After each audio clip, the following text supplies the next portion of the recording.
Ben oui, mais on veut parler de trucs personnels, on est pas venu pour parler. On s'en fout qu'ils bossent dans une boîte informatique, on veut savoir ce qui se passe. S'il te plaît.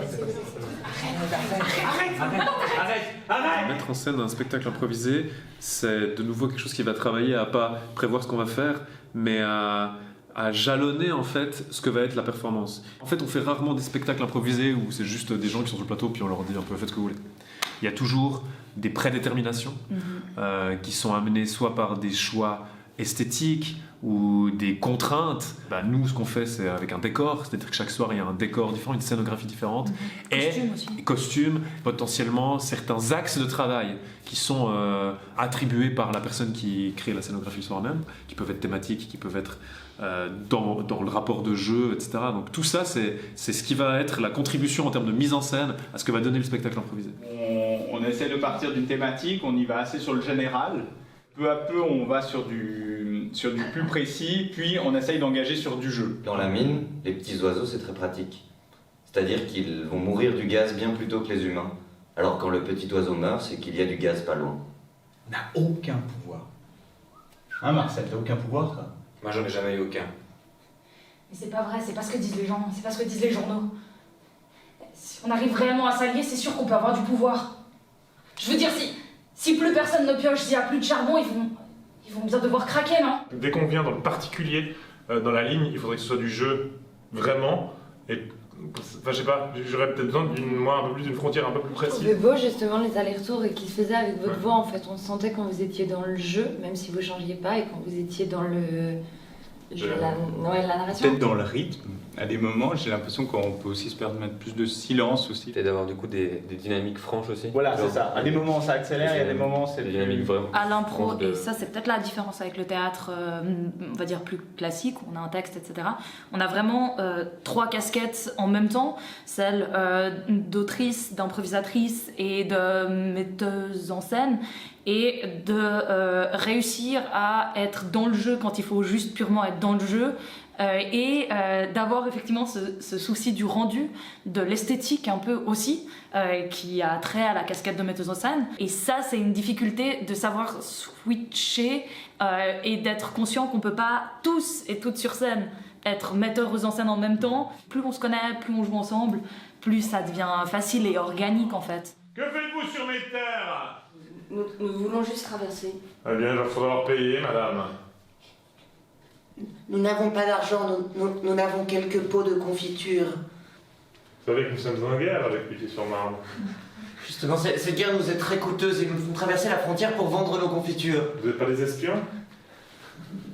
Bien sûr que non! Sinon, vous n'aurez pas offert de confiture. Moi je trouve super quand toi t'avais lancé ce truc du péage, des moines un peu médiéval, et puis quand tout d'un coup une personne est chargée d'un truc, je sais que moi dans le truc de la mine c'était plutôt le petit oiseau, et du coup à chaque fois je faisais revenir mon petit oiseau, et puis toi le fait que tout d'un coup hop tu nous ramènes au Moyen-Âge, je trouve intéressant que on soit tout un groupe mais que tout d'un coup comédiens et comédiennes on ait notre petit axe qui nous parle, et puis qu'on emmène les gens dedans périodiquement, et qu'on ait cette liberté là, ça me fait du bien. Il n'y a pas vraiment des règles à respecter pour que l'impro fonctionne, mais il y a des choses qu'on peut appliquer pour que ça se passe mieux.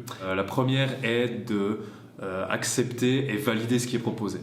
On est obligé de créer une forme de connivence avec nos partenaires pour construire petit à petit une chose qui soit cohérente et qui soit en adéquation avec ce que le public va ressentir ou voir dans nos propositions.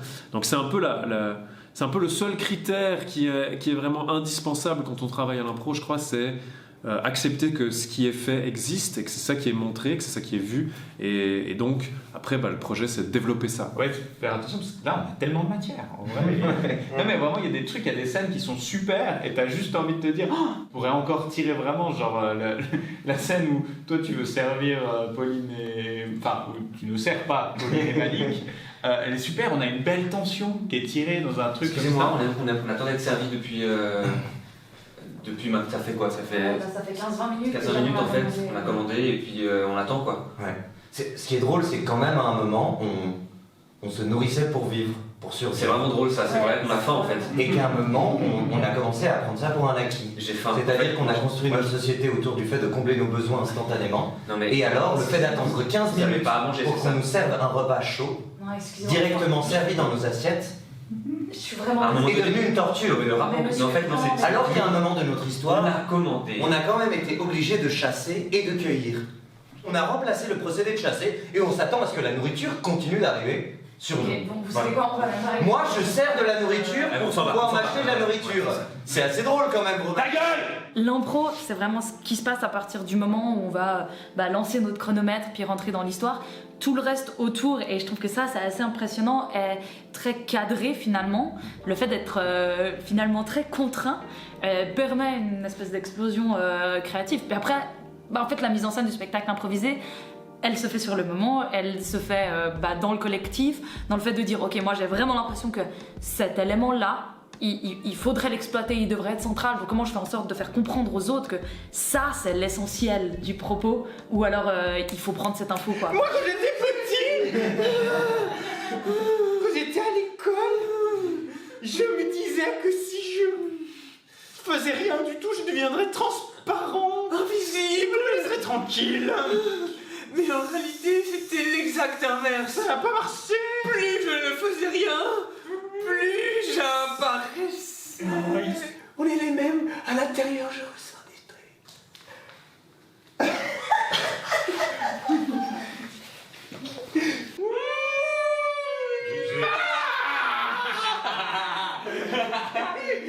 Je m'appelle Esteban, je m'appelle François. On peut toujours se reposer sur le reste du groupe, sur l'énergie que le groupe va développer. Une des autres difficultés que j'ai des fois, c'est un peu la frustration qui peut être appliquée soit parce que après coup on se dit ah on aurait dû ou on aurait pu, soit des fois parce que c'est tellement bien, on fait un peu c'est fini. On a fait ça, on l'a fait qu'une seule fois, on va plus jamais le refaire. Ouais. Et des fois il y a un petit côté frustrant des fois. Ah oui. Quand ça se passe bien, quand on était au bon endroit à des moments, c'est un peu genre ok, Ah c'est la il va falloir magie. recultiver ça dans d'autres circonstances maintenant. Cette Madame Damien, je ne sais pas d'où elle vient. Elle a jamais travaillé à l'usine en plus. Elle a des idées extrémistes. Mais elle veut tout changer. On peut se trouver pas suffisamment en forme ou tout d'un coup mince mais je trouvais juste pas le mot ou la réplique qu'il aurait fallu ou j'aurais dû laisser un poil plus de temps, ce genre de choses. Le pire je pense qui puisse se passer c'est pas que ce soit raté, c'est que les gens soient démissionnaires. Et je pense qu'avec la troupe qu'on a là, personne sera démissionnaire ou abandonnera les autres. Écoutez, j'ai une chose à vous Il proposer. paraît que l'enfant de votre secrétaire est décédé aussi. Nous allons Qui est patienter. vraiment en vacances. Où est votre secrétaire? Pas de Elle est toujours avec vous normalement. décision pas de décision. Rater quelque chose présuppose que tu as du coup des attentes ou une forme de réussir quelque chose. Et en fait, on ne peut pas savoir. Enfin, il y a un truc où on crée sur le moment et comme tu le dis, le public sait qu'on crée sur le moment, nous accompagne là-dedans. Des fois, avoir 2-3 moments où on sent le frottement en fait, de oulala, il y a un déséquilibre, c'est je pense ça qu'on vient rechercher en tant que public d'impro, et il y a une espèce de dédain de la performance réussie, Ouais, ça, c'est et pas un réussie à 100%. Il faut avoir certains petits accros pour que les gens fassent ouh, oh là là. Ouais. 27 minutes. Ouais, au début, il y a eu beaucoup d'informations qui ont été données et qui étaient parfois un peu de l'ordre de la boîte vide. On caricature un peu les points de vue qu'on ne partage pas. À voir ce que ça donne si on les traite aussi de manière intègre. Genre de se prévenir un peu des fois de trop de manichéisme, je pense, sur Il y a ces des moments où trucs. vous n'avez même pas besoin de parler, peut-être aussi. Parce qu'effectivement, le public, il fait tout le travail à votre place. En fait, il y a moins besoin de marteler, j'ai l'impression. On vit une expérience vraiment je trouve de groupe, mais on englobe aussi le public. Enfin, le public peut avoir sa place. Ça fait que pour moi, il y a vraiment quelque chose de l'ordre du 4e mur qui n'existe pas. C'est une beauté incroyable. Ouais, moi, c'est vrai que tant que les propositions sont claires, en fait, les gens embarquent. Oui. Parce qu'on y croit. Mhm. Parce qu'on a envie, en fait, je crois. En fait, tout le monde a envie que ça. Tout le monde a envie que ça marche quand même.